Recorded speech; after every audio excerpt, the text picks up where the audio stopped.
حضرت ابو بکر صدیق کا دور ہے، اچانک مدینے میں قحط پڑ گیا، اناج غلہ ختم، کھیتوں کھلیانوں میں گرد و غبار اڑنے لگ گئی، لوگ بیچارے ایک ایک لقمے کو ترس گئے۔ یہ وہ دور تھا کہ حضرت عثمان رضی اللہ تعالی عنہ کا ایک تجارتی قافلہ کہیں گیا ہوا تھا، تو اطلاع ملی کہ وہ کل واپس آ رہا ہے۔ 2000 اونٹ آ رہے غلے سے لدے ہوئے۔ رات کو یہ اطلاع پورے مدینے میں پھیل گئی، بڑے بڑے تاجر، بروکر، آڑتی اور بڑے بڑے سٹاکسٹ وہ حضرت عثمان کے پاس سے لائے اور جا کے کہا کل تیرا غلے سے لدا تجارتی قافلہ مدینے میں آ رہا ہے اور ہم نے تیرا مال دیکھا نہیں ہے کہ مال میں کتنا غلہ ہے، کتنے چنے ہیں، کتنے بیج ہیں، کتنی گندم ہے، کتنے جو ہے، ہمیں نہیں پتا۔ ہم بغیر جانچے اور دیکھے سودا کرنا چاہتے ہیں، ہمارے ساتھ بات فائنل کر۔ ان کا ارادہ یہ تھا کہ چونکہ قلت ہے ہم بلیک میں مال بیچیں گے، منہ مانگی رقم لوگوں سے لیں گے، عثمان سے ابھی لے لیتے ہیں، جب آ جائے گا تو ہم اپنی مرضی سے بیچیں گے۔ حضرت عثمان رضی اللہ تعالیٰ عنہ مسکرا پڑے۔ آپ نے فرمایا خریدنا ہے؟ انہوں نے کہا جی خریدنا ہے۔ فرمایا چلو پھر بولیاں لگاؤ۔ 8-10 تاجر بیٹھ گئے، ایک کھڑا ہوا، ہم نے دیکھا نہیں، جانچا نہیں، ایک بوری 5000 روپیہ، فی بوری کتنے پیسے؟ 5000 روپیہ۔ آپ نے فرمایا قیمت کم ہے۔ گرامی قدر احباب ایک اور بندہ کھڑا ہوا، عثمان جی جناب 6000 میں دوں گا پر بوری۔ آپ نے فرمایا قیمت کم ہے۔ ایک اور آڑتی کھڑا ہوا، اس نے کہا جناب میں 7000 دوں گا۔ جناب والا حضرت عثمان ابن عفان رضی اللہ تعالیٰ عنہ نے فرمایا مال قیمت کم ہے۔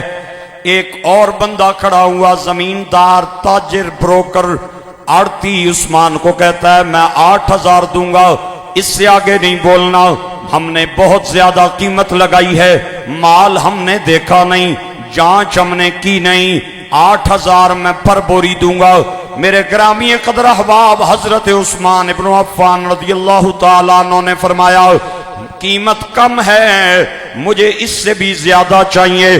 انہوں نے کہا عثمان تجھے 8000 کوئی نہیں دے گا، ہم نے 8000 تک قیمت پہنچائی ہے اور یہ سب سے بڑا نفع والا سودا ہے تیرے لیے، لہذا خاموشی سے قبول کر لے۔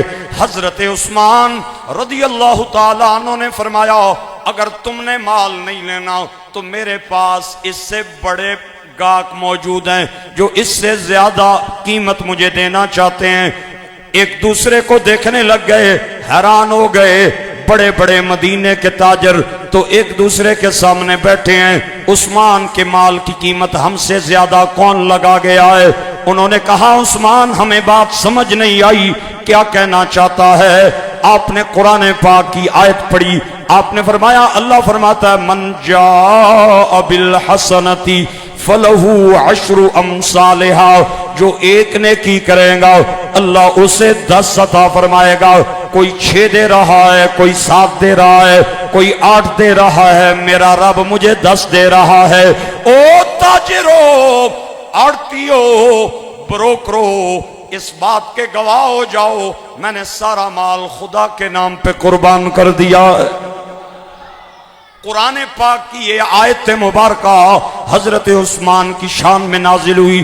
اللہ فرماتا ہے الذین ينفقون اموالہم فی سبیل اللہ، وہ لوگ جو خدا کی راہ میں مال خرچ کرتے ہیں، کمثل حبۃ انبتت 7 سنابل، ان کی مثال اس دانے کی ہے جسے گندم میں بویا جائے تو اللہ کریم اس سے 7 خوشے پیدا فرماتا ہے اور ہر خوشے کے جیب میں 100 دانے رکھ دیتا ہے۔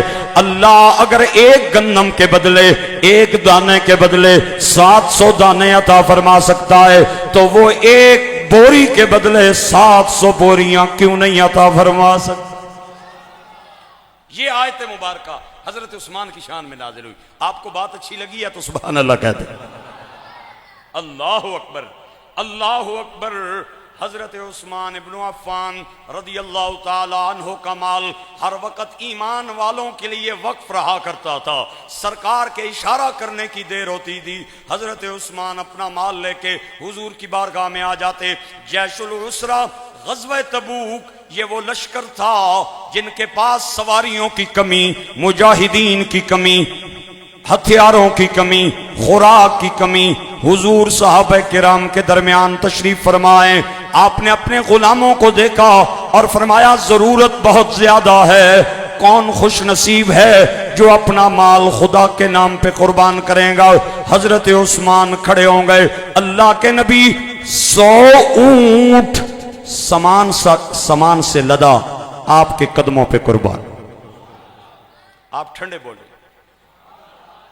حضرت عثمان نے جو صدقہ کیا، جو خیرات دی، جو اسلام کے لیے اپنا نذرانہ پیش کیا، وہ زیادہ ہے، آپ کی آواز کم ہے. آپ نے فرمایا خوراک کی قلت ہے، ضروریات کی کمی، ضروریات زیادہ ہیں، سفر بہت طویل ہے، ہتھیاروں کی، سواریوں کی کمی ہے. میرا کون سا ایسا خوش نصیب غلام ہے جو خدا کے نام پہ اپنا نذرانہ پیش کرے گا. حضرت عثمان کھڑے ہو کے کہنے لگے 100 اونٹ سامان سے لدا آپ کے قدموں پہ قربان. حضرت عثمان رضی اللہ تعالیٰ عنہ کو سرکار نے دیکھا، فرمایا بارک اللہ عثمان، جزاک اللہ عثمان. عثمان اللہ تجھے برکتیں عطا فرمائے، تجھے جزائے خیر عطا فرمائے. سرکار دو عالم تھوڑی دیر خاموش ہوئے، پھر آپ نے غلاموں کو امانہ خیز نظروں سے دیکھا اور آپ نے فرمایا ابھی ضرورت پوری نہیں ہوئی، ضرورت زیادہ ہے. حضرت عثمان نے جو دیا ہے یہ مال کم ہے، لہٰذا کوئی اور بندہ کھڑا ہو. کون خوش نصیب ہے جو اللہ کو قرض عطا کرے گا. صحابہ کہتے ہیں ہمارے دل میں خیال آیا عثمان اپنا مال دے چکے ہیں، اب کوئی اور بندہ کھڑا ہوگا. سرکار نے پھر فرمایا کون خوش نصیب خدا کی مال خدا کی راہ میں قربان کرے گا. صحابہ کہتے ہیں ہمارے دل میں خیال آیا کوئی اور خوش نصیب کھڑا ہوگا. ہماری نگاہیں صحابہ کو دیکھ رہی تھی لیکن ہم حیران ہوئے. حضرت عثمان پھر کھڑے ہو گئے، عرض کی یا رسول اللہ میرے ماں باپ آپ کے قدموں پہ قربان جائیں، اگر ضرورت پوری نہیں ہوئی تو 200 اونٹ عثمان آپ کے قدموں پہ قربان کرے گا.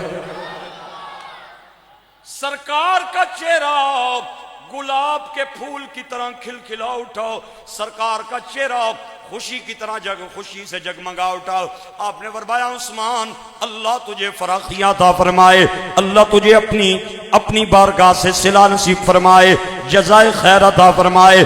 چند لمحوں کے بعد میرے آقا کے لب کھلے، زبان ہلی. آپ نے فرمایا میرے غلاموں ضروریات زیادہ ہیں، مال کم ہے، کوئی خوش نصیب کھڑا ہو کے اپنے مال کا نذرانہ کرے.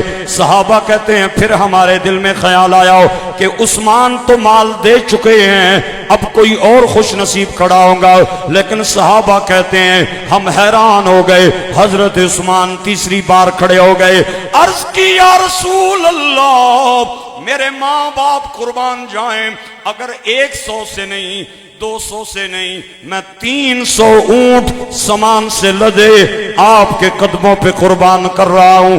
مفتی احمد یار خان نعیمی رحمت اللہ تعالی علیہ نے اس روایت کو بیان کرتے ہوئے لکھا ہے کہ اس غزوے میں حضرت عثمان کے مال سے سواریاں خریدی گئیں، نیزے خریدے گئے، بھالے خریدے گئے، تلواریں خریدی گئیں، مجاہدین کا لباس خریدا گیا، ان کی زریں خریدی گئیں. حتیٰ کہ حضرت نعیمی فرماتے ہیں اگر کسی مجاہد کے جوتے کا تسمہ بھی خریدا گیا تو وہ بھی حضرت عثمان کے مال سے خریدا گیا.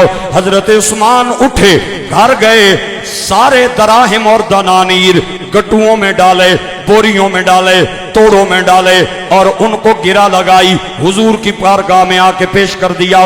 سرکار ان کے اندر ہاتھ ڈالتے جاتے اور دراہم اور دنانیر اپنے ہاتھوں پہ پلٹ دے جاتے. روایات میں یہ جملہ منوان آتا ہے جو آپ حضرات کو سنا رہا ہوں. سرکار نے فرمایا ما در عثمان ما عمل بعد هذا اليوم، او کائنات والو عثمان نے آج اتنا بڑا کارنامہ سر انجام دے دیا ہے، اگر اس کے بعد عثمان کوئی برا عمل بھی کر دے تو قیامت والے دن میں جانوں، میرا عثمان جانے اور جنت جانے۔ تاجدار بریلی کشت عشق مصطفیٰ امام احمد رضا بولے، آپ فرماتے ہیں کہ نور کی سرکار سے پایا دوشالہ نور کا، نور کی سرکار سے پایا دوشالہ نور کا، نور کی سرکار سے پایا دوشالہ نور کا، ہو مبارک تجھ کو ذنو رین جوڑا نور کا، ہو مبارک تجھ کو ذنو رین جوڑا نور کا۔ مل کے کہیے میرے ساتھ، صبح طیبہ میں ہوئی بٹتا ہے باڑا نور کا، صدقہ لینے نور کا آیا ہے تارا نور کا، تیری نسل پاک میں ہے بچہ بچہ نور کا، تو ہے عین نور تیرا سب گھرانہ نور کا، تو ہے عین نور تیرا